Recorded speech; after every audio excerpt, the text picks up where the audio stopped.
Oui. Léa, vous avez regardé notre émission hier, je crois, sur l'éthique de langage. Oui. Notamment chez les jeunes, ça a inspiré votre lettre. Ah ouais parce que même dans le langage, c'est pas toujours évident pour les Exactement. jeunes. Et T'as comme- regardé l'émission, ouais. Oui, j'ai regardé pour une fois.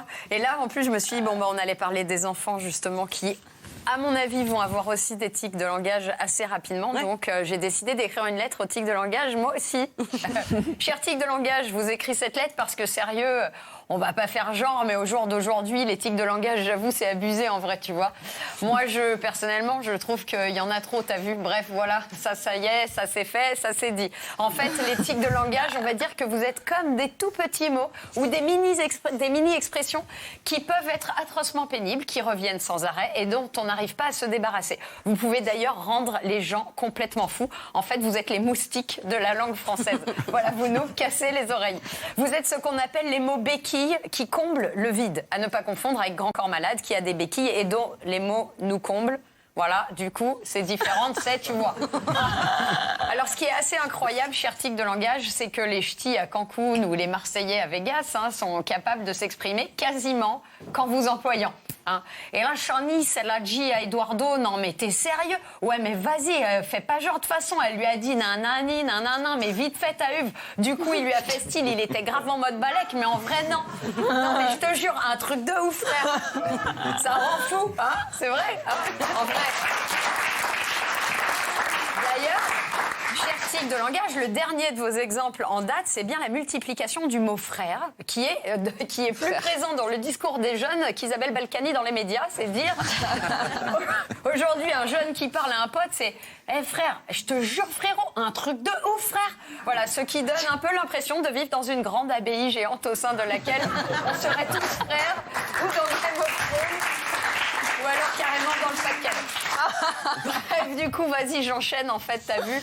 Les politiciens sont évidemment de grands représentants de vous, l'éthique, et non pas de l'éthique, mais souvent dans le but de se donner du temps pour réfléchir à la prochaine connerie qu'ils vont dire. Cher tic de langage, en plus d'être des expressions vides de sens, vous ne servez qu'à polluer le discours, à tel point qu'on pourrait avoir l'impression d'être à Rouen, au milieu de l'usine Le Brisol, tellement c'est polluant. Un incendie qui est par ailleurs un bon exemple de tic de langage de politicien, donc le tic ici consiste à dire n'importe quoi. C'est ce qu'on appelle la langue de bois aussi, voilà, qui n'est qu'une série d'expressions vides et de tics de langage. C'est d'ailleurs Patrick Bruel qui disait heureusement que les masseuses ne pratiquent pas la langue de bois, sinon on aurait des échardes plein la vie. Oh non. Enfin, je veux dire plein d'échardes, quoi. T'as vu, vas-y, fais pas genre. Cher tic de langage, vous épargnez souvent, mais très souvent, les personnes âgées qui préfèrent être remplies de tocs, tandis que nous souhaiterions qu'elles aient plutôt non pas des tics, mais des tic-tac de langage, ce qui apaiserait un peu les relents nauséabonds qui émanent de leur bouche quand elles nous parlent. Quoique pour certaines, c'est le désinfectant industriel dont elles auraient besoin. Parfois, cher tic, on n'a peut-être pas les mêmes grands-parents. Parfois, cher tic de langage, vous vous accompagnez même de tics physiques. Comment oublier le fameux « pourquoi ?» Je vais vous le dire. Vous savez, Madame Moreau, c'est très simple. Bon, je suis pas dingue en imitation. On a reconnu.